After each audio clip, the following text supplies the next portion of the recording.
একটা কিতাব আছে, কিতাবটার নাম আজ-জুহুদ, খণ্ড নাম্বার 2, পৃষ্ঠা নাম্বার 486। ওমর ইবনুল খাত্তাব রাদিয়াল্লাহু তাআলা আনহুর ছেলে আব্দুল্লাহ ইবনে ওমর বলতেন, ইন্নাল ওয়ালিদা মাসউলুন আনিল ওয়ালাদি ওয়া ইন্নাল ওয়ালাদা মাসউলুন আনিল ওয়ালিদ। বাবাকে সন্তান সম্পর্কে জিজ্ঞাসা করা হবে, সন্তানকে বাবা সম্পর্কে জিজ্ঞাসা করা হবে। বাবা সন্তানের হক আদায় করেছে কিনা, সন্তান বাবার হক আদায় করেছে কিনা আল্লাহর দরবারে দাঁড়াতে হবে। এই ভূমিকা সামনে রেখে অত্যন্ত গুরুত্বপূর্ণ একটা আলোচনার দিকে আমরা আগাইতে চাই। একজন সন্তান দুনিয়াতে মানুষ হওয়ার জন্য, সন্তানটাকে মানুষ করার জন্য পিতামাতার কি দায়িত্ব। সারা জীবন শুধু বাবা মার দায়িত্ব আর খেদমতের ওয়াজ শুনলাম, কিন্তু যেই সন্তান বাবার খেদমত করবে, মায়ের খেদমত করবে, এই সন্তানটা আদর্শ কিভাবে হবে এই বয়ান তো শুনি না। খালি পিতার খেদমত, মায়ের খেদমতের ওয়াজ। তো যে ছেলে খেদমত করবে ও কেমন হবে এই ওয়াজটা তো আপনি জানতে হবে। ও সন্তান কিভাবে খেদমত করবে, ও ছোটবেলা থেকে যদি গড়ে না ওঠে, ও কিভাবে বাবার খেদমত করবে, মায়ের খেদমত, ও আগে নিজেকে গড়াইতে হবে। এই জন্য আমরা আলোচনার দিকে এবার যাই। ভূমিকা জানলাম, ছেলে দেয় আল্লাহ, মেয়ে দেয় আল্লাহ, দিবে না তাও আল্লাহ, সব কিছুর মালিক আল্লাহ। আর পরিবারের অভিভাবকের দায়িত্ব নিজেকে আর পরিবারকে জাহান্নাম থেকে বাঁচানো। আর কোনো সন্তানকে যদি বাবা আল্লাহর ইবাদতে সহযোগিতা করে, ওই বাবাকে স্বয়ং দয়া করেন আল্লাহ। তো সন্তানের জন্য অভিভাবকের কি করণীয়? জন্মের আগে 2টা করণীয়। জোরে বলেন, জন্মের আগে করণীয় কয়টা? আপনার সন্তান জন্ম হয় নাই, জন্মের আগে 2টা করণীয়। 1 নাম্বার, এই সন্তানের জন্য ভালো একটা মা নির্বাচন করা, ভালো মা নির্বাচন করা। ইখতিয়ারুজ জাওজাতিস সালিহা, ভালো একটা স্ত্রী যদি নির্বাচন করেন, ওই স্ত্রী যদি ভালো হয়, স্ত্রীর পেট থেকে সন্তান ভালো আশা করা যায়।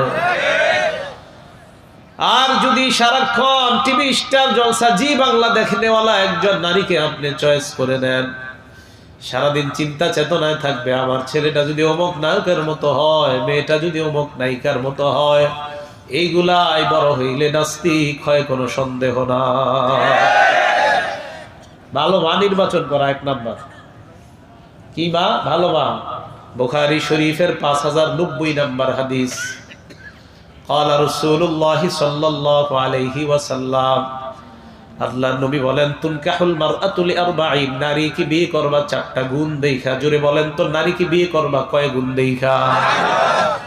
1 নাম্বার লিমালিহা, সম্পদ দেখে। 2 নাম্বার ওয়ালি হাসাবিহা, বংশ দেখে। 3 নাম্বার ওয়ালি জামালিহা, বুখারীর বর্ণনায় ওয়া জামালিহা, মুসলিম শরীফের বর্ণনায় ওয়ালি জামালিহা। বুখারীর বর্ণনায় লি নাই, মুসলিমের বর্ণনায় লিয়াস। বুখারীর বর্ণনায় ওয়া জামালিহা, মুসলিম শরীফের বর্ণনায় ওয়ালি জামালিহা। 1 নাম্বার সম্পদ দেখো, 2 নাম্বার বংশ দেখো, 3 নাম্বার ওয়ালি জামালিহা, সৌন্দর্যতা দেখো, 4 নাম্বার ওয়ালি দীনিহা, দিনদারিতা দেখো। আল্লাহ নবী বলেন, প্রথম 3টা যদি না পাও, সুন্দর যদি বেশি না পাও, সম্ভ্রান্ত বংশীয় বেশি যদি না পাও, সম্পদওয়ালা যদি না পাও, ওয়ালিদিনিহা, দিনদারিতা যদি পেয়ে যাও, ফাসফার বিজাতিদ দ্বীন, দিনদারিতা প্রাধান্য দিয়ে মেয়েটাকে বিয়ে করে নাও, আল্লাহ ভরপুর বরকত দিয়ে দিবেন। দিনদারিতা প্রাধান্য দাও।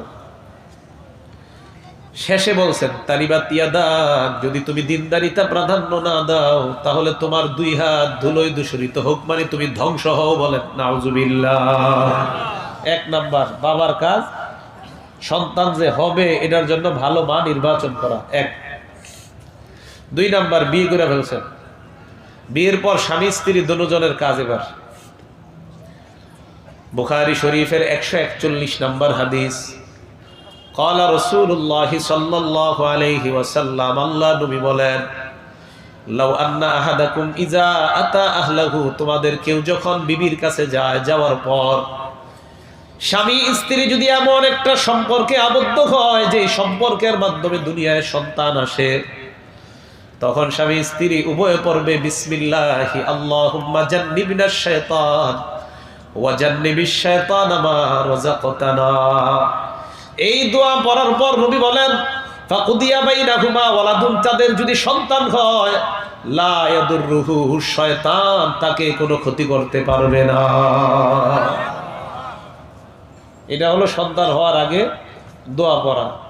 আল্লাহুম্মা জান্নিবনাশ বিসমিল্লাহি আল্লাহুম্মা জান্নিবনাশ শাইতানা ওয়া জান্নিবিশ শাইতানা মা রাযাকতানা। এই দোয়া পড়ার পর যেই পন্থা অবলম্বনে সন্তান দুনিয়াতে আসে, ওই পন্থা অবলম্বনের পর যদি সন্তান আসে, নবীজি বলেন লা ইয়াদুররুহু, তাকে শয়তান ক্ষতি করতে পারবে না। তা আপনি জন্মের আগেই তো সব ভুলে ভরা জীবন। জন্মের পর 12টা করণীয়, বলেন কয়টা? মুখস্থ রাখবেন কয়টা? জন্মের পর কয় করণীয়? 12টা করণীয়, বিয়ে করানো পর্যন্ত। 1 নাম্বার করণীয় আযান দেওয়া। জোরে বলেন সবাই, সন্তান হওয়ার পর 1 নাম্বার করণীয় কি দেওয়া?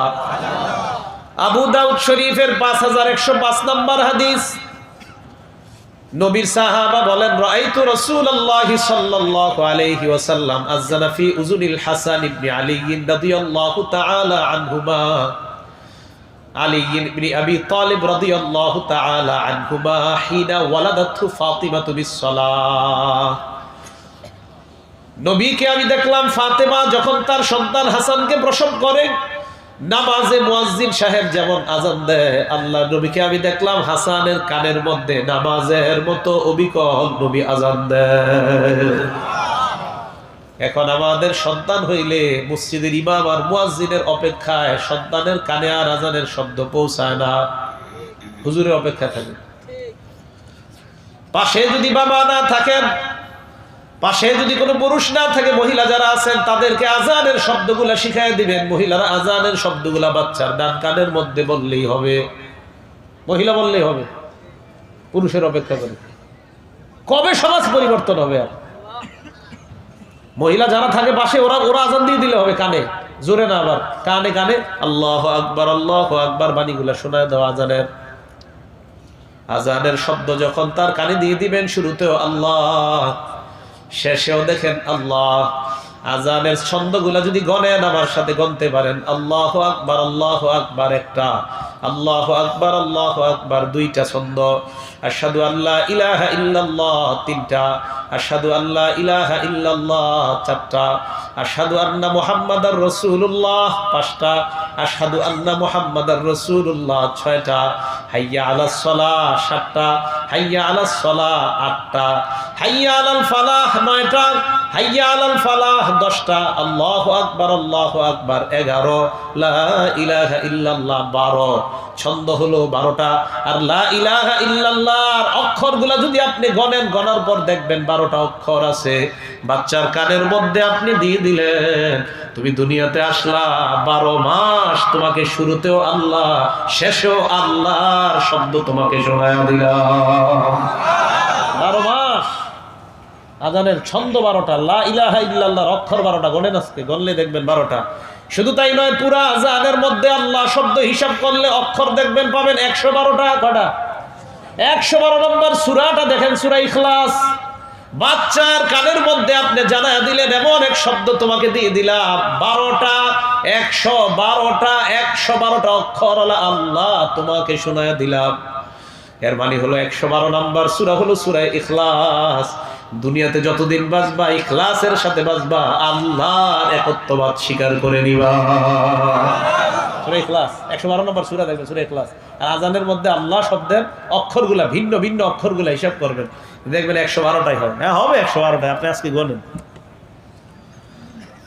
মহিলা কানের মধ্যে বলে দিলে হবে, পুরুষ অপেক্ষা করা দরকার নাই। তাহলে 1 নাম্বার করণীয় জন্মের পর আযান দেওয়া। সবাই বলেন কি দেওয়া?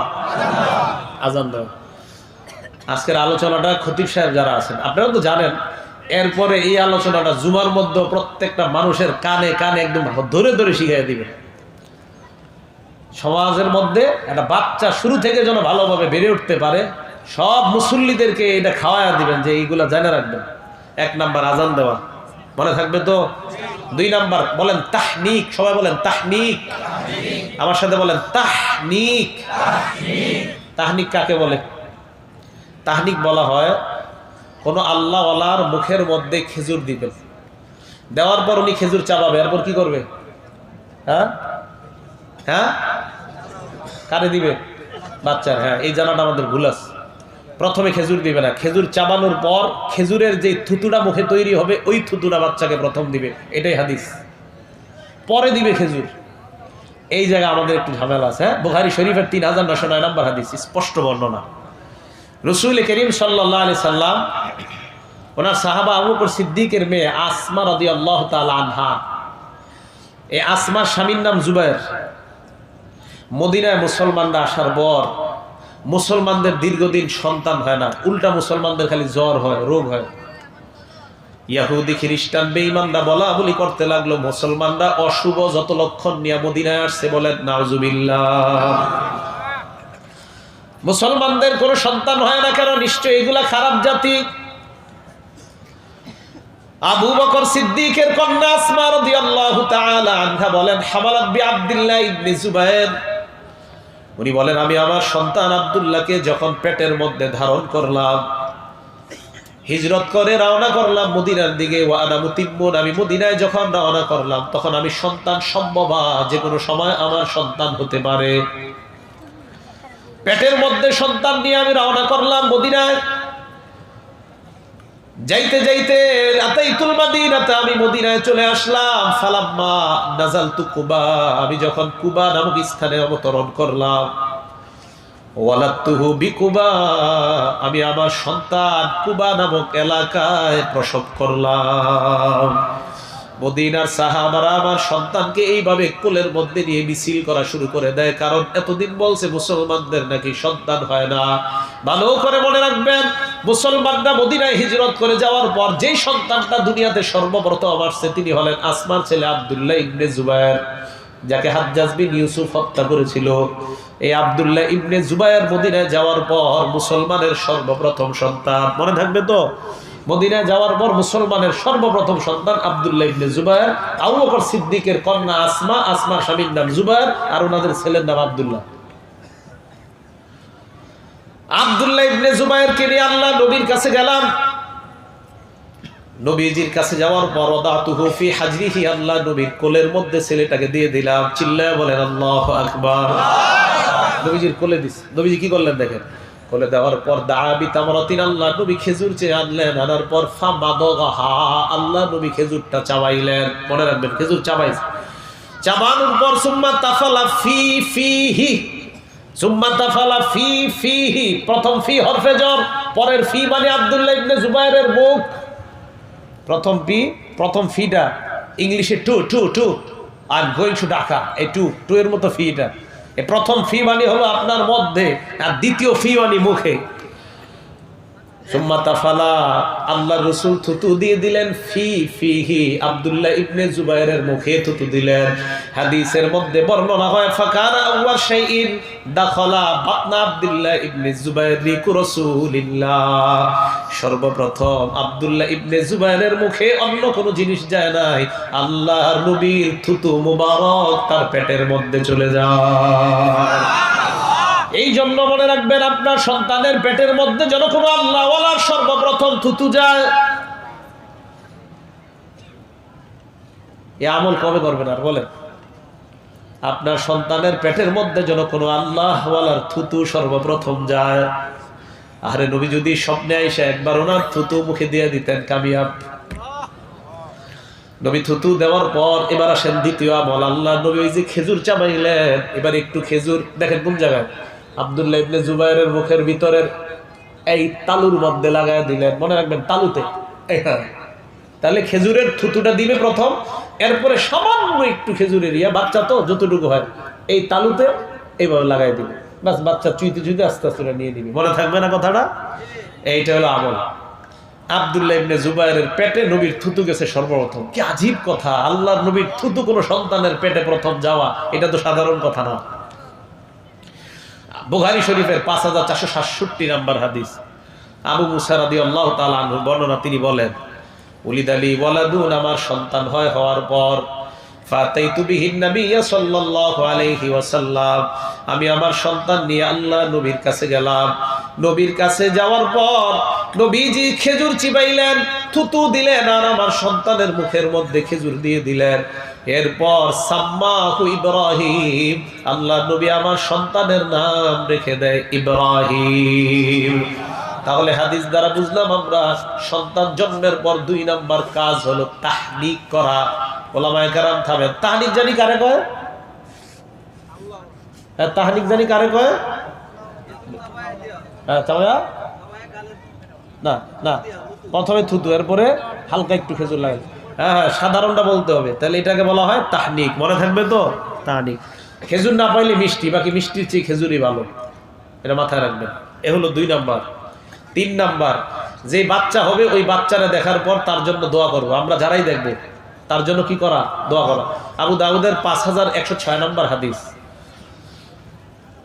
আম্মা জান আয়েশা সিদ্দিকা রাদিয়াল্লাহু তাআলা আনহার বর্ণনা, আন্না রাসূলুল্লাহ সাল্লাল্লাহু আলাইহি ওয়াসাল্লাম ইত্তা বিসবিয়ান, আল্লাহর নবীর কাছে শিশুদেরকে আনা হয়।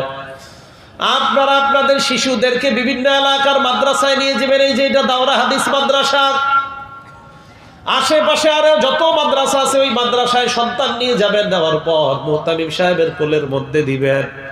আর আপনাদের এলাকার আব্দুল মজিদ সাহেব, আব্দুল মালিক সাহেবের ছোট ভাই, ওনার কাছে যদি নিয়ে যেতে পারেন আর ভালো। আমার অভিমত আর কি, এরা মাটির মানুষ সব ভাইগুলা।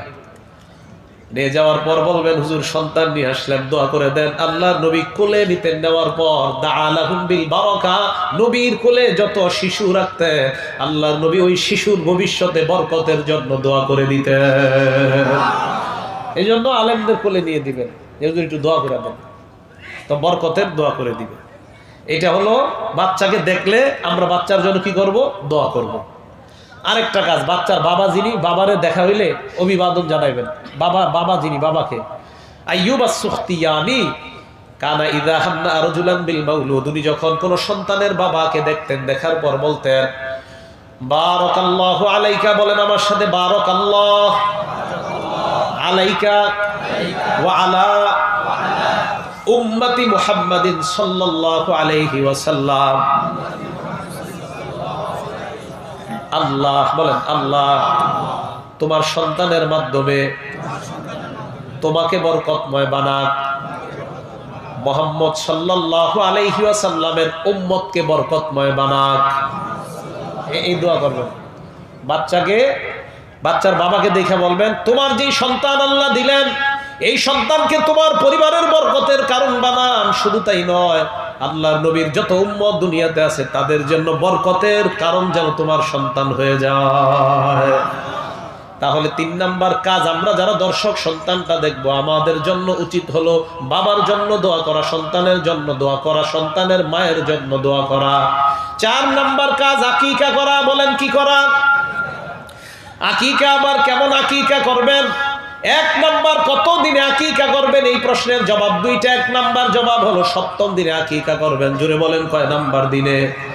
নাসাই শরীফের 4220 নাম্বার হাদিস, ক্বালা রাসূলুল্লাহ সাল্লাল্লাহু আলাইহি ওয়াসাল্লাম, আল্লাহর নবী বলেন, কোন বাচ্চা, এই বাচ্চার আকিকা করার ব্যাপারে নবী বলেন, কুল্লু গুলামিন রাহিনুন বিআকিকাতি, প্রত্যেকটা নবজাতক শিশু তার আকিকার সাথে আবদ্ধ থাকে।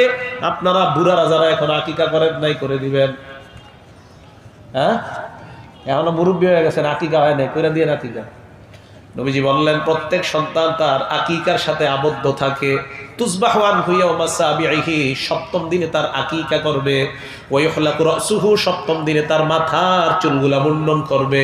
মাথার চুল মুন্ডন করার পর স্বর্ণকারের দোকানে নিয়ে যাবেন। যাওয়ার পর 1 পাল্লায় চুলগুলা রাখবেন আর 1 পাল্লায় রূপা রাখবেন। চুল আর রূপা সমপরিমাণ ওজন করার পর ওই রূপাটাই সদকা করে দিবেন। যদি রূপা সদকা করতে না পারেন, ওই রূপা পরিমাণ টাকা সদকা করে দিবেন। আপনার সন্তানকে অসংখ্য অগণিত বিপদ থেকে আল্লাহ হেফাজত করবেন। কি মনে থাকবে? রূপা আর ওই চুলটা ওজন করবেন। ওজন করার পর ওই পরিমাণ আপনার রূপাটাই সদকা করে দিলে পারেন। বড় লোক হইলে স্বর্ণ করতে পারেন, আর এটা মিডল ক্লাসদের জন্য আর কি। রূপা করলে হয়ে যাবে সুন্নাহ আদায়, স্বর্ণ যদি করেন সেক্ষেত্রে হবে। তাহলে আকিকার ক্ষেত্রে সপ্তম দিন পাইলাম। 2 নাম্বার জবাব, সপ্তম দিন, 14তম দিন, 21তম দিন। সপ্তম দিন না হলে 14তম দিন, না হলে 21তম দিন। এটারও দলিল আমরা পেয়ে যাই আল জামিউস সগীর ইমাম সুয়ুতী রহমতুল্লাহ আলাইহির লেখা, হাদিস নাম্বার 5681 নাম্বার হাদিস। ক্বালা রাসূলুল্লাহ সাল্লাল্লাহু আলাইহি ওয়াসাল্লাম, আল্লাহর নবী বলেন, আল আকিকাতু, আকিকা হলো লিসাবাতিন, সপ্তম দিনে, যদি না হয় আউলি আরবা আশারাতা, 14তম দিনে, 14তম দিনে না হলে আউলি 21 21তম দিনে। তাহলে আমরা জবাব পাইলাম আকিকা কততম দিনে দিব? হয়তো সপ্তম দিনে, যদি না হয় তাহলে 14তম দিনে, যদি না হয় 21তম দিনে।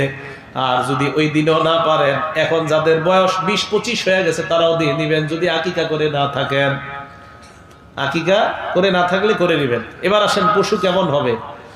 ছেলের পক্ষ থেকে 2টা, মেয়ের পক্ষ থেকে 1টা। তিরমিজি শরীফের 1513 নাম্বার হাদিস। ইউসুফ ইবনে মাহাক, নাম কি? ইউসুফ ইবনে মাহাক।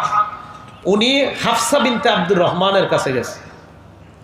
যাওয়ার পর তাকে প্রশ্ন করলেন, আকিকার ব্যাপারে আপনার কাছে মাসালা জানতে চাই। হাফসা বিনতে আব্দুর রহমান বললেন, এই ব্যাপারে আমরা আম্মা জান আয়েশা সিদ্দিকার কাছে জিজ্ঞাসা করেছিলাম। ইউসুফ ইবনে মাহাক জিজ্ঞাসা করলেন হাফসার কাছে। হাফসা বলেন, আমি জিজ্ঞাসা করেছি আয়েশার কাছে। আম্মা জান আয়েশা বলেছে, আল্লাহর রাসূল আমারহুম আনিল গুলাম শাতানি মুকাফিআন, নবীজি বলেছেন ছেলের পক্ষ থেকে সমবয়স্ক 2টা ছাগল দিবে। ছাগল না ছাগি পরে বলতেছি, সমবয়স্ক 2টা বকরি। ওয়ানিল জারিয়াতি শাতান, মেয়ের পক্ষ থেকে 1টা, যাদের সামর্থ্য কম ছেলের পক্ষ থেকে 1টা দিলেও চলবে।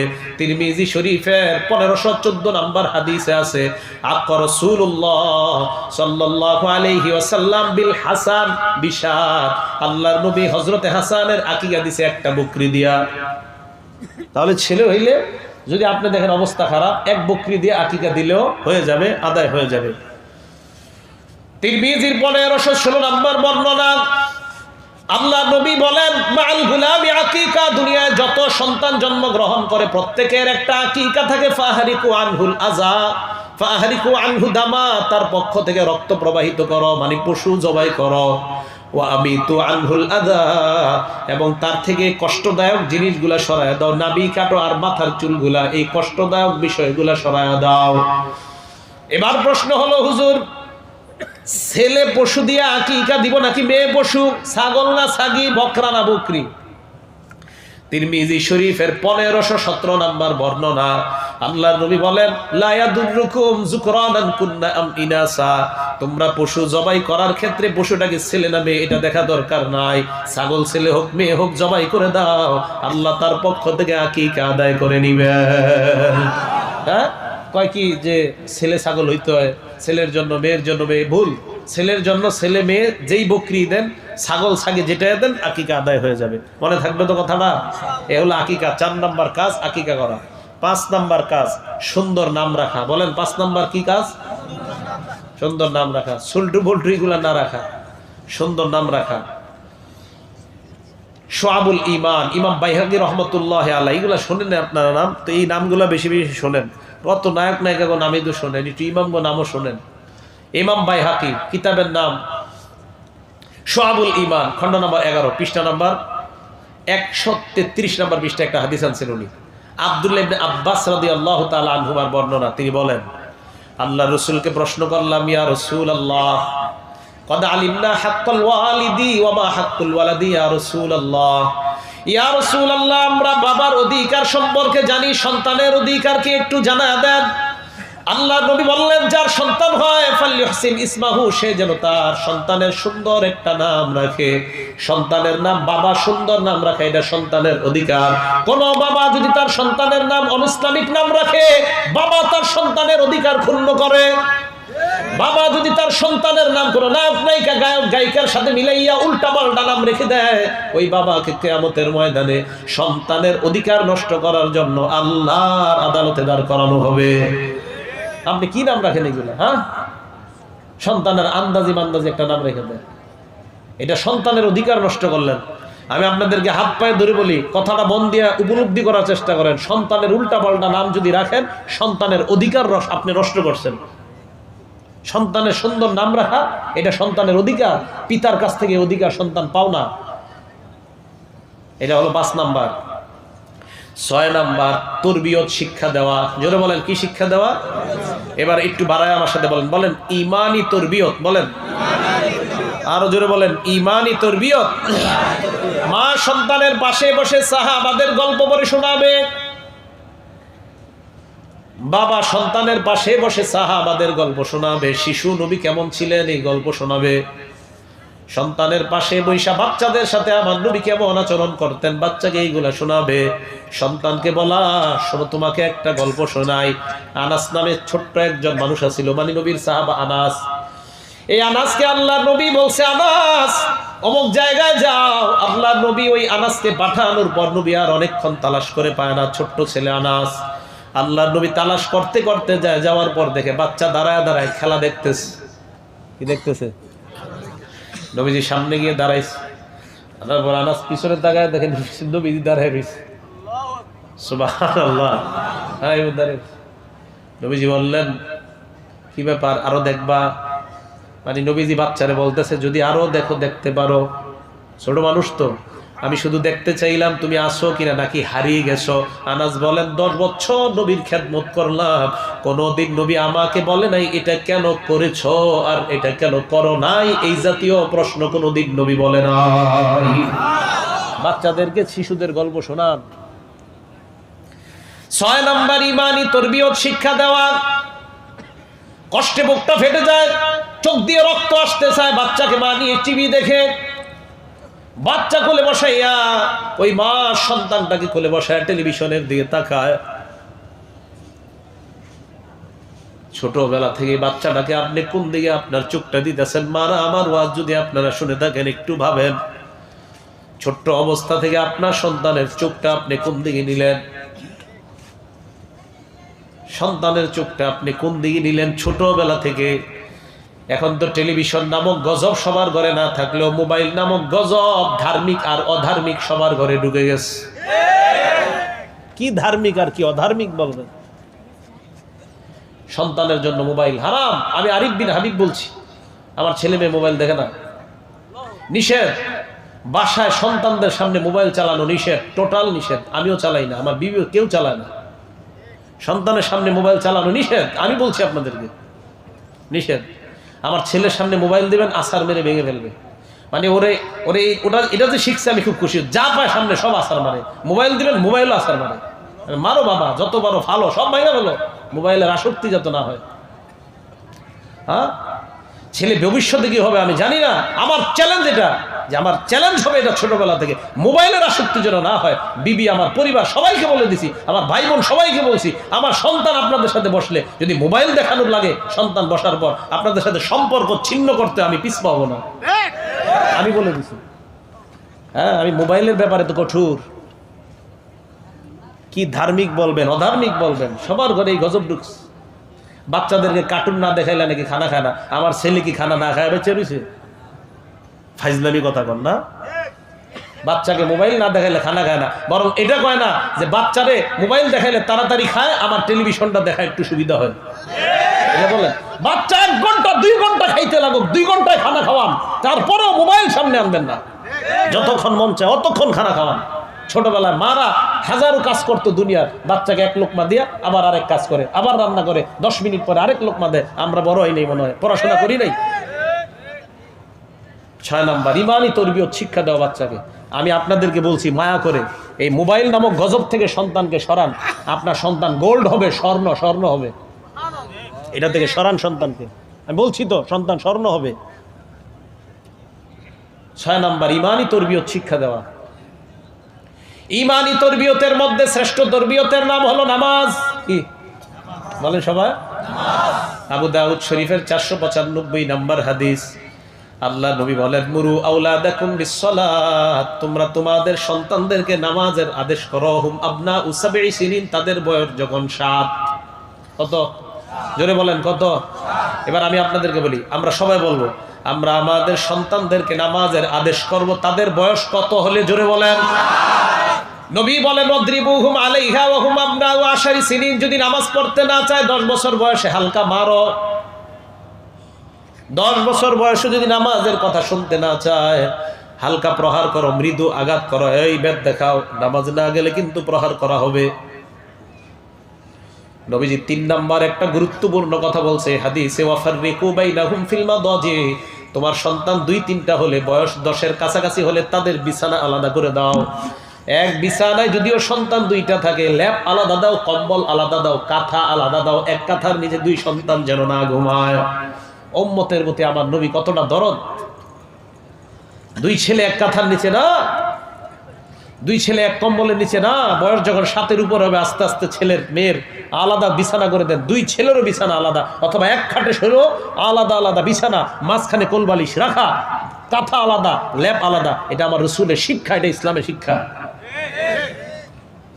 6 নাম্বার ইমানি তরবিয়তের শ্রেষ্ঠ তরবিয়ত নামাজ। মনে থাকবে তো? নামাজ। তাহলে নামাজের ব্যাপারে বলেন তো সবাই, কয় বছর বয়স হলে? 10 বছরে না পড়লে হালকা আঘাত। মনে থাকবে না ইনশাল্লাহ? আমাদের নবীজি দেখেন কতটা উদার, আমাদের প্রতি কতটা দয়া। নবীজিকে এক সাহাবা এসে প্রশ্ন করলেন, ইয়া রাসূলুল্লাহ, সন্তানকে কি শিক্ষা দিব? আল্লাহ নবী বললেন, ফালইহসিনিল কিতাবাতা, সন্তানকে লেখা বিদ্যা শিক্ষা দাও। সুবহানাল্লাহ। ওয়াসসিবাহাতা, সন্তানকে সাঁতার কাটা শিক্ষা দাও। আমার উম্মত জিহাদ করা লাগবে, নবী পথে চলা লাগবে, তার সাঁতার কাটা শিখা দরকার আছে। আমার উম্মতকে ছোটবেলা থেকে সাঁতার কাটা শিখাও। নবীজি বলছে সাঁতার কাটা শিখাও। আমাদের নবীজি দেখেন কতটা দরদ, সাঁতার কাটা শিখাইতে বললেন। ছোটবেলা থেকে সন্তানকে সাঁতার কাটা শিখাও, এটা চর্বি জমবে না, ভুঁড়ি জমবে না, ফিটনেস ঠিক থাকবে। সাঁতার কাটা শিখাও। হ্যাঁ, আমাদের নবীজির আপনারা কি মনে করছেন? এই সমস্ত ফালতু নায়ক নায়িকা করে ফলো করেন না। নবীজি বডির প্রতি পুরা সচেতন ছিলেন। আমাদের নবীজির শরীরের ফিটনেসের বিবরণ যদি দেই আপনাদের হয়রান হয়ে যাবেন। নবীজির এই জায়গার ব্যাপারে আসছে, কান্নাহু বিদু দুমিয়া, হাতির একটা দাঁত মুটির প্লেটের মধ্যে রাখলে যেমন সুন্দর দেখা যায়, মনে হচ্ছে নবীর কাঁধ মোবারকটা আল্লাহ এরকম একটা রূপার প্লেটে বসায় দিচ্ছে। আপনি আইডল মানে নারের জন্য না, ফাইজলামি কথা। দেখি এরকম একজন কাঁধ পুরো নায়কের দেখান। বুকের পশম বেশি হয়ে গেলে নায়করা পশম উঠায়। আমার নবীর বুকটা আল্লাহ এমন ভাবে বানাইছে, এই জায়গায় হালকা 2টা খেজুর গাছের পাতার মতো, মাঝখানে খেজুর গাছের মতো লম্বা, নিচে গিয়ে খেজুর গাছের গোড়ার মতো, মনে হচ্ছে নবীর বুকের মধ্যে একটা খেজুর গাছ বসা। কারে আইডল মানে?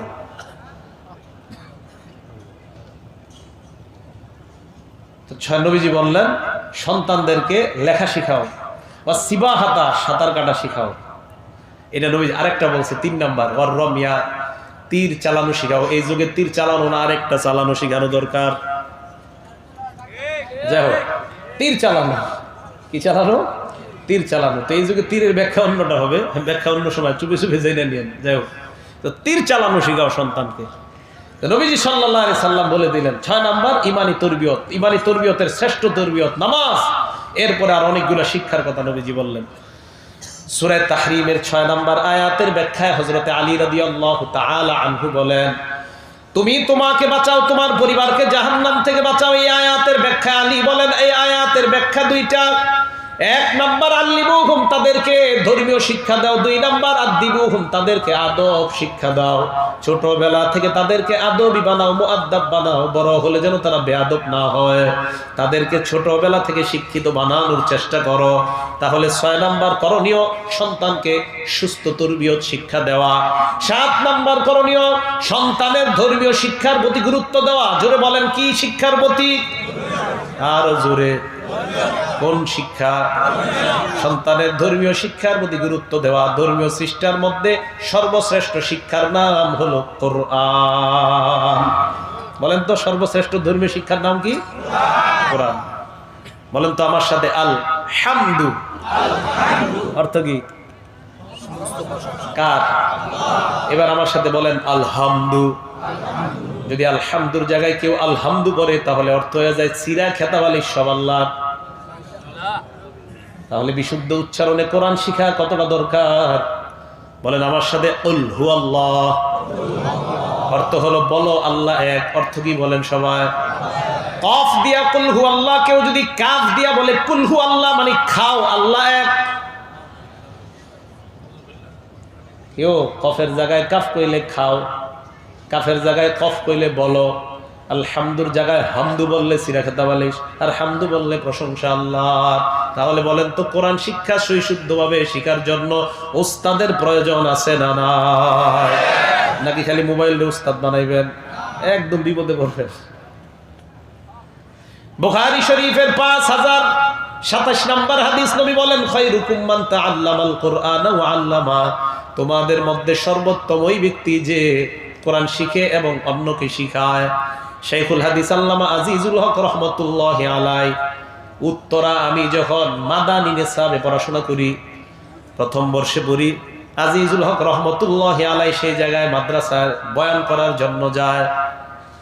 হুজুর বয়ানের এক পর্যায়ে বলেন, আমি বরিশাল লঞ্চে সফর করতেছিলাম, লঞ্চের মধ্যে তাবলিগ জামাতের আমির সাহেব এক মুরব্বিরে কুল আউযু বিরাব্বিল ফালাক এই সূরাটা মস্ক করাইতেছে। ওই আমির সাহেব মুরব্বিকে বলে ওয়া মিন শাররিন নাফাতাতি, মুরব্বি কয় নাফাতাতি, এটা মন দিয়ে শুনেন।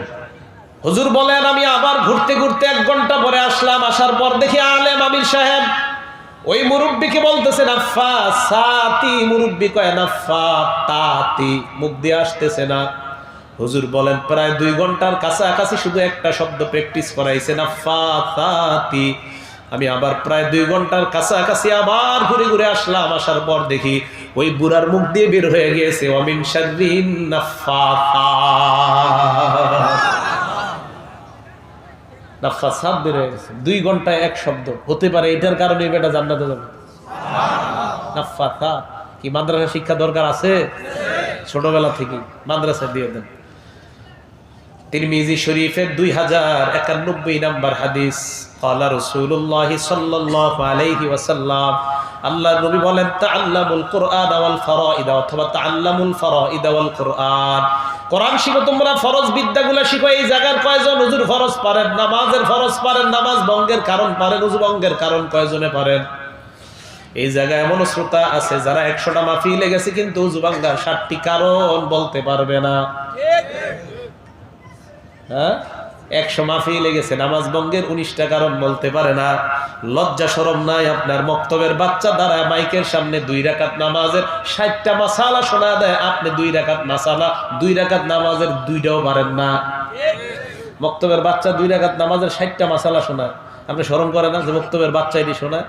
আবার মাস কিমনে মাদ্রাসার ছাত্র করে গালি দেন, এইখানে পড়লে কিছু হয় না, কিছু হয় না। না মগা, আপনাদের কিচ্ছু পারেন না। 2 রাকাত নামাজের 60টা মাসালা পারে, আপনারা মাইকের সামনে যদি বলা হয় নামাজের 2টা মাসালা বলেন, আপনি সাথে সাথে বলবেন হুজুর বাথরুমের দরজাটা খুলেন।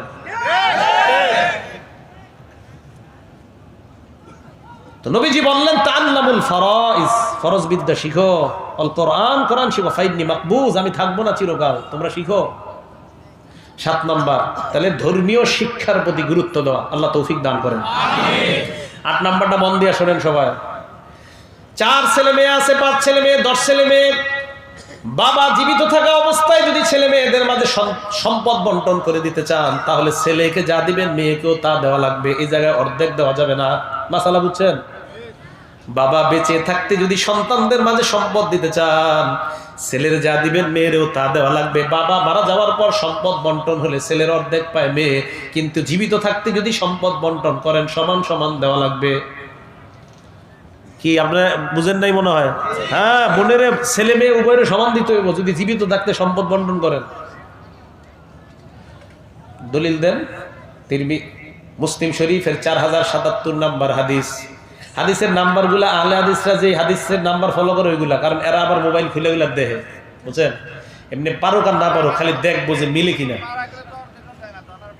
আর যাই হোক, মারা গেলে ঠকায়, যারা ঠকায় এটা অন্যায় করে। তো মুসলিম শরীফের হাদিস সংখ্যা হবে 7453টা, তাহলে এই নাম্বার মিলবে। আর আমাদের কবি মাদ্রাসায়, দাওরা হাদিস মাদ্রাসায় যে মুসলিম শরীফটা, এটা তাকরার ছাড়া হাদিস, দাওরার ছেলেরা বুঝবে, তাকরার ছাড়া আছে 3033টা। বুখারীর ফাতুল বারী অনুযায়ী হবে 7563টা। আর ফাতুল বারী ছাড়া আপনারা বুখারী খুলে দেখবেন, একটা ফা লেখা আছে দাগের নিচে, উপরে হলো মূল কিতাবের হাদিসের নাম্বার, আর ফা দিয়া যেটা, এটা হলো ফাতুল বারী ইবনে হাজার আসকালানির হাদিসের নাম্বার। এটা দাওরা ছেলেরা বুঝবে, এই মাদ্রাসা যারা দাওরা হাদিস পড়ে, যারা মাওলানা হবে। তো এটা বুখারীতে দেখবেন পাশ দেওয়া লেখা আছে। রাসূল করিম সাল্লাল্লাহু আলাইহি সাল্লামের সাহাবা নুমান ইবনে বাশির রাদিয়াল্লাহু তাআলা, নুমান ইবনে বাশির বলেন, আমার বাবা আমাকে অনেক সম্পদ দিলেন। সম্পদ দেওয়ার পর আমার বাবা আমাকে আল্লাহর নবীর কাছে নিয়ে গেলেন। নবীর কাছে নেওয়ার পর আল্লাহর নবীকে গিয়ে বললেন, ইয়া রাসূলুল্লাহ ইন্নী কদ নাহালতু নুমানা কাযা ওয়া কাযা, ইশহাদ ইয়া রাসূলুল্লাহ, হুজুর আমি আমার সন্তান নুমানকে ওই সম্পদটা লিখে দিলাম, আপনি সাক্ষী থাকেন, আমি আপনাকে সাক্ষী রেখে আমার সন্তানকে এই সম্পদগুলা দিয়ে দিলাম। আল্লাহর নবী কয়, কেন দিছো বেশি ভালোবাসো? কয় জি এই কারণে। নবী বললেন, আকুল্লা বানি কানা হালতা ইসলাম আদা হালতা নুমান, নুমানকে যেই পরিমাণ সম্পদ দিছো অন্য ছেলেদেরকে এই পরিমাণ দিছো কিনা? কয় না। আল্লাহর নবী কয়, ফাশহাদ আলা হাযা গায়রি, তাহলে আমারে ছাড়া অন্য কাউরে সাক্ষী বানাও, আমারে ছাড়া অন্য কাউরে সাক্ষী বানাও, এই অন্যায় আমি সাক্ষী দিতে পারবো না। আল্লাহর নবী বুঝাইয়া দিলেন, শোনো, সম্পদ যদি দিতে চাও তোমার সন্তানদের থেকে তুমি ভালো আচরণ আশা করো কিনা? সবার থেকে না, দুই একজনের থেকে। বাবা কয়, আমি আমার সব সন্তান থেকে ভালো আচরণ আশা করি। আল্লাহ নবী কয়, তাহলে আচরণ ভালো আশা করো সবার থেকে, এক সন্তানকে কম বেশি কেন দাও? তাহলে সব সন্তানকে সমানভাবে সম্পদ দাও। তুমি যেহেতু সবার থেকে ভালো কামনা করো, তাই তাদেরকেও তুমি ভালোটা সমানভাবে দাও। মনে থাকবে তো? তাহলে কিন্তু সম্পদ বন্টনের ক্ষেত্রে উল্টাপাল্টা করা যাবে না। আল্লাহ আমল করার তৌফিক দান করেন। 9 নাম্বার, বিয়ের বয়স হলে বিয়ে করায় দেওয়া। বলেন তো, বিয়ের বয়স হলে কি করায় দেওয়া? বিয়ে করায় দেওয়া। বিয়ের বয়স হলে বিয়ে করায় দেওয়া। এটা একটু মন দিয়ে শুনেন গার্জিয়ানরা। সবাই আছেন তো এই জায়গায়? হ্যাঁ, মন দিয়ে শুনেন। ইমাম বাইহাকি শুআবুল ঈমানের 11 নম্বর খণ্ড 137 নম্বর পৃষ্ঠা আনছেন। মান বুলিদা লাহু ওয়ালাদুন, যার সন্তান হয় সুন্দর নাম রাখার পর, ইজা বালাগ, যদি বালেগ হয়, ফালইউজাউইজ, তাহলে যেন বিয়ে করায়া দেয়। ওয়া ইন বালাগ ওয়া লাম ইউজাউইজহু, বালেগ হওয়ার পর যদি সন্তানকে বিয়ে না করায়, ওয়া ইন বালাগ ওয়া লাম ইউজাউইজহু, বালেগ হওয়ার পর যদি সন্তানকে বিয়ে না করায়, ওয়া ইন বালাগ ওয়া লাম ইউজাউইজহু, বালেগ হওয়ার পর যদি সন্তানকে পিতা বিয়ে না করায়, ফাসাবা ইসমান, সন্তান যদি গুনাহ করে, ফাইসমুহু আলা আবিহি, সন্তানের সব গুনাহ বাপের উপর আসবে। নাউজুবিল্লাহ, আসতে কয়, সন্তানের সব গুনাহ বাপের উপর আসবে। এ বাবারা, বিয়ে করায় দেন। কয় হুজুর, সন্তানটা কিছু একটা করুক, এখনো একটু টাকা পয়সা কামাই করে না, কি বিয়ে করাবো? ছেলের কিভাবে 20,000 টাকার মোবাইলটা কিনা দিচ্ছেন, আর 2 লাখ টাকার মোটরসাইকেল, এটা দিচ্ছেন কেমনে? হ্যাঁ, আপনি 20-এর লগে আর কিছু মিলাই দেন, মোহর দিয়ে বিয়ে করাই দিতে পারেন। বিয়ে করানোর পর ছেলেরে বলেন তুই পড়ালেখা কর, মেয়েরও বলেন পড়ালেখা করো, সমস্যা নাই। কিন্তু যদি দেখেন সন্তানের গুনার আশঙ্কা হয়, তাহলে সন্তানকে তাড়াতাড়ি বিয়ে করায় দেন। বিয়ে না করাইলে গুনাহ আপনার উপর আসবে। বলতে পারেন, ছেলের গুনাহ আমি কেন বহন করব? মোবাইলটা কেন দিছেন? এবার যুবকরা বলতে পারেন, হুজুর সামর্থ্য না থাকলে কি করবো? বিয়া যদি না হয়, আল্লাহ নবীটার ওষুধ দিয়ে দিছে, সামর্থ্য না থাকলে এখন যেটা কুমিরা করতে রাজি আছেননি সবাই?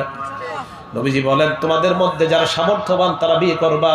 মেশকাত সানি যারা পড়ে, মাদ্রাসা পড়া, একদম শুরুর দিকে হাদিস, মানে ইসতাতা মিনকুমুল বাআ, তোমাদের মধ্যে যারা সামর্থ্যবান ফাল্যাতাজাওয়াজ, যেন বিয়ে করে নেয়। ওমান লাম ইস্তাতিয়া, যারা সামর্থ্যবান না, ফালাইহি বিসসাওম, তাহলে সে যেন রোজা রাখে। কি রাখে? আজকে থেকে মনে রাখবেন, যাদের সামর্থ্য নাই তারা ধারাবাহিক রোজা রাখবেন। এই ধারাবাহিক রোজা রাখলে ফাইন্নাহু লাহু ভিজাউন, এই রোজা আপনাকে আপনার গুনাহ থেকে হেফাজত করবে, আপনার নজর হেফাজত করবে। আর বিয়ে করার পর নবী বলেন, ফাইন্নাহু আগাদ্দু লিল বাসরি ওয়া আহসানুল ফারাজ, বিয়ের 2টা উপকার, 1 নাম্বার চোখ নিচের দিকে থাকবে, 2 নাম্বার লজ্জাস্থান, গুনাহ করবে না, কারণ তার বিবি আছে, গুনাহ করার প্রয়োজন নাই। আল্লাহর নবী বলেন, যদি গুনাহের আশঙ্কা হওয়ার পরেও বিয়ে না করো, টাকা পয়সা নাই, কি করবা? নবী এটাও বলে দিলেন, তাহলে ধারাবাহিক রোজা রাখবা, একের পর এক রোজা রাখতে থাকবা। এই রোজা তোমার যৌন চাহিদাকে দমন করে রাখবে। তাহলে হয়তো বিয়া নাইলে রোজা, হয়তো বিয়া নাইলে রোজা। মনে থাকবে তো? যখন আপনি নিয়মিত রোজা রাখা শুরু করবেন, তখন আর বেশি মোবাইল দেখতে মন চাবে না। হিসাব সহজ। ছেলের যদি বিয়ে করাইতে না পারেন তো মোবাইলটা নিয়ে নেন, জমা নেন। তাহলে 9 নাম্বার, বিয়ের বয়স হলে বিয়ে করায় দেওয়া, এটা ভালো করে বুঝবেন। 10 নাম্বার, বিয়ে করানোর সময় ছেলের মেয়ে দেখানোর পর, মানে দেখায় আইসেই বিয়ে করে দিচ্ছেন, ছেলের মতামত জানতে চান নাই, মেয়ে তোর পছন্দ হয়েছে কি হয় নাই, এটা জায়েজ নাই।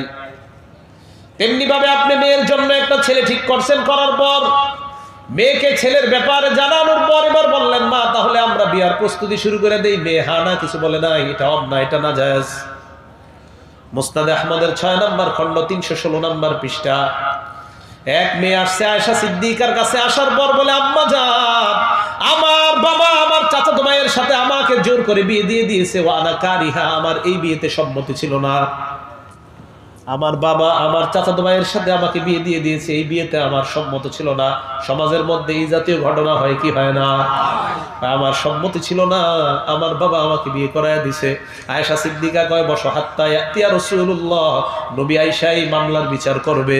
আল্লাহ নবী আসলেন, আসার পর নবীকে বললেন ইয়া রাসূলুল্লাহ, এই মেয়েটা তার চাচাতো ভাইয়ের সাথে তার বাবা বিয়ে দিয়ে দিয়েছে। মেয়েটার অপছন্দ হওয়া সত্ত্বেও আল্লাহ নবী মেয়েটার বাবাকে ডাকলেন, ডাকার পর বললেন তুমি বলো যদি এই বিয়ে রাখতে চাও নাকি ভাঙতে চাও। বাবার সামনে বলতেছ। মেয়েটা কয় ইয়া রাসূলুল্লাহ আজাসতুমা সোনা আবি, আমার বাবা যা করছে আমি অনুমতি দিয়ে দিলাম, তবে আমি চাই কিয়ামত পর্যন্ত নারীদেরও যে একটা বিয়ের সময় মতামতের অধিকার আছে, এই অধিকার দুনিয়াতে আপনি বাস্তবায়ন করে দেন। নবীজিরে বললেন হুজুর আমি এই বিয়ে মেনে নিছি, কিন্তু আপনি দুনিয়ার নারীদের জন্য একটা অধিকার যে আছে এই অধিকার যেন বাস্তবায়ন হয়। এখন আবার ছেলের আবার এমন যেন না হয় আপনি একজনকে প্রেম করেন চুপি চুপি ঠিক রাখছেন, এখন বললেন যে হুজুর আমার এটারে পছন্দ হয়েছে, এরপর আমি এটা আবার ফাইজলাম, এটা গুনাহ, এটা অন্যায়, এটা হারাম। এটা কি হারাম? হ্যাঁ, এটা অবশ্যই হারাম। বিয়ের আগে যেটাকে রিলেশন বলা হয় এটা হারাম। খাটাসরা কয় লিভ টুগেদার, এটা হারাম। লিভ টুগেদার মানে একই ছাদের নিচে স্বামী স্ত্রীর মতো থাকবে, কিন্তু তারা স্বামী স্ত্রী না। কিন্তু তারা কি না? স্বামী স্ত্রী না। এই যে মালালা পাকিস্তানের এই মেয়েটা বিয়ে করছে, তো সেও বলছিল if you want to have a person in your life, তোমার জীবনে যদি একজন লাইফ পার্টনার তোমার প্রয়োজন হয় তাহলে এখানে বিয়ে করার কি দরকার? এখন নিজেই বিয়ে করছে, বুঝছেন? তো এই জন্য এই কথাটা মনে রাখতে হবে যে বিয়ে এটা আপনার রিলেশন, সম্পর্ক, আগে যেটা প্রেম করা এটা নাজায়েজ, এটা অবৈধ, এটা হারাম। তাহলে 10 নম্বরটা মনে রাখবেন, ছেলেরও যেমন সম্মতি নিতে হবে, মেয়েরও সম্মতি নিতে হবে, তাদের উভয়ের সম্মতি নেওয়ার পর বিয়ের কার্য সম্পাদন করা। 11 নম্বর, ছেলে মেয়ের ভরণ পোষণের দায়িত্ব বাবার। বলেন কার? আবু দাউদ শরীফের 1692 নম্বর হাদিস, নবী বলেন কাফা বিল মারই ইসমান, কাফা বিল মারই ইসমান আইয়ুদাইয়া মা ইয়াকুত। কোন মানুষের জন্য গুনাহগার হওয়ার জন্য এতটুকুই যথেষ্ট, তাস খেলার মাধ্যমে টাকা নষ্ট করে, জুয়া খেলার মাধ্যমে টাকা নষ্ট করে। কোন মানুষ গুনাহগার হওয়ার জন্য এতটুকু যথেষ্ট, তার সন্তান যে টাকার মাধ্যমে খাবে, তার সন্তানকে যা পড়াবে ওই টাকা সন্তানের পিছনে খরচ না করে ওই বাবা ওই টাকাগুলা অন্যায় পথে খরচ করে। আল্লাহর নবী কয় মিয়া তুমি গুনাহগার হওয়ার জন্য এতটুকুই যথেষ্ট। সন্তানের অধিকার তুমি ক্ষুণ্ণ করে এই টাকা তুমি অন্য কোথাও ব্যয় করেছো, এইটা তোমার গুনাহগার হওয়ার জন্য যথেষ্ট। কারণ সন্তানের অধিকার ওয়ালাল মাউলুদি লাহু রিজকুহুন্না ওয়া কিসওয়াতুহুন্না বিল মারুফ। আল্লাহ বলেন মা এবং সন্তান উভয়ের ভরণ পোষণের দায়িত্ব তুমি বাবার। আমি তোমাকে এই জন্য বাবা বানাইলাম, তুমি যেন সন্তান আর তোমার বিবির খেয়াল রাখতে পারো, এই জন্যই তো আমি তোমাকে বাবা বানাইলাম। তোমার দায়িত্ব আছে সন্তানের অধিকার রক্ষা করা, বিবির অধিকার রক্ষা করা, আর এই রক্ষা করার দায়িত্ব আমি স্বামী তোমাকে দিয়ে দিলাম। তাহলে 11 নম্বর সন্তানের ভরণ পোষণের দায়িত্ব হলো বাবার। 12 নম্বর দায়িত্ব সন্তানের জন্য দোয়া করা, বদদোয়া না করা। সবাই বলেন কি করা, কি না করা? সবাই বলেন কি করা? দোয়া করা, বদদোয়া। এই জায়গায় একটু মন দিয়ে শোনেন। আল্লাহর রহমত প্রতিদিন আমাদের সবার উপরেই থাকে। বিশেষ বিশেষ রহমত আল্লাহর কারো উপরে হঠাৎ থাকে অনেক সময়, প্রতিদিন। মানে আপনার উপর হইতে পারে এই মুহূর্তে বিশেষ রহমতটা আছে, সারাদিনই থাকে, কিন্তু বিশেষ রহমত যে আপনার প্রতি আল্লাহ দিস, এটা প্রতিদিন আপনার উপর আসতে পারে। মায়ের উপর বিশেষ রহমত আসছে, ওই টাইমে মা ছেলের কয় তোর উপর গজব পড়ুক, খোদা ঠাডা পড়ুক, ওই রহমত গজবে রূপান্তরিত হয়ে যায়। বুঝাইতে পারিনি? আপনার উপর রহমত আছে, এই টাইমে ছেলের জন্য বদদোয়া করছেন, এই রহমত গজবে রূপান্তরিত হয়ে যাবে। হ্যাঁ, গজবে রূপান্তরিত হয়ে যাবে। আবু দাউদ শরীফের 1532 নম্বর হাদিস, ক্বালা রাসূলুল্লাহ সাল্লাল্লাহু আলাইহি ওয়াসাল্লাম, আল্লাহ নবী বলেন লা তাদউ আলা আনফুসিকুম, নিজেদের বিরুদ্ধে তোমরা বদদোয়া করবা না, ওয়ালা তাদউ আলা আমওয়ালিকুম, আমওয়ালিকুম, তোমাদের সম্পদের বিরুদ্ধে বদদুয়া করবা না। ওয়ালা তাদউ আলা আওলাদিকুম, সন্তানের বিরুদ্ধে তোমরা বদদুয়া করবা না। ওয়ালা তাদউ আলা খাদামিকুম, তোমাদের কর্মচারী, দোকানের কর্মচারীদের বিরুদ্ধে তোমরা বদদুয়া করবা না। সন্তানের বিরুদ্ধে বদদুয়া করবা না, সম্পদের বিরুদ্ধে বদদুয়া করবা না। আল্লাহ পাক রব্বুল আলামিন আয়াতের মধ্যে জানায় দেয়, আবার সন্তান আর সম্পদের পিছনে এত লিপ্ত হওয়া যাবে না যেই সন্তান আর সম্পদের পিছনে বেশি সময় দিতে গিয়ে যেন নামাজ ছুটে না যায়। এই দিকে আবার খেয়াল রাখা, একদিকে অধিকার রক্ষা করা, অধিকার রক্ষা করতে গিয়ে যেন আপনার নামাজ ছুটে না যায়। সন্তানের জন্য আপনি গাড়ি ড্রাইভিং করতেছেন, নামাজের সময় হয়ে যায়, ওই টাইমে আল্লাহ কয় নামাজের দিকে আসো। আপনি আপনার সন্তান পরিবারের জন্য টাকা কামাই করার ধান্দায় নামাজ আপনি পড়েন না। আল্লাহ বলেন লা তুলহিকুম আমওয়ালুকুম ওয়ালা আওলাদুকুম আন যিকরিল্লাহ, তোমার সন্তান আর তোমার সম্পদ যেন আল্লাহর জিকির থেকে তোমাকে গাফেল করে না দেয়। সন্তানের অধিকার রক্ষা করতে গিয়া আমি আল্লাহকে যেন তুমি ভুলে না যাও, এটা আবার খেয়াল রাখতে হবে। আপনি সন্তান আর সম্পদ কামাই করতে গিয়ে তখন আবার আপনি নামাজ ভুলে যান, এটা আবার খারাপ। এজন্য আল্লাহ বলেন ফি বুয়ুতিন আদিনাল্লাহু আন তুরফা ওয়া ইযকারা ফিহা ইসমুহু ইউসাব্বিহু লাহু ফিহা বিল গুদুবি ওয়াল আসাল রিজালুল লা তুলহিহিম তিজারা।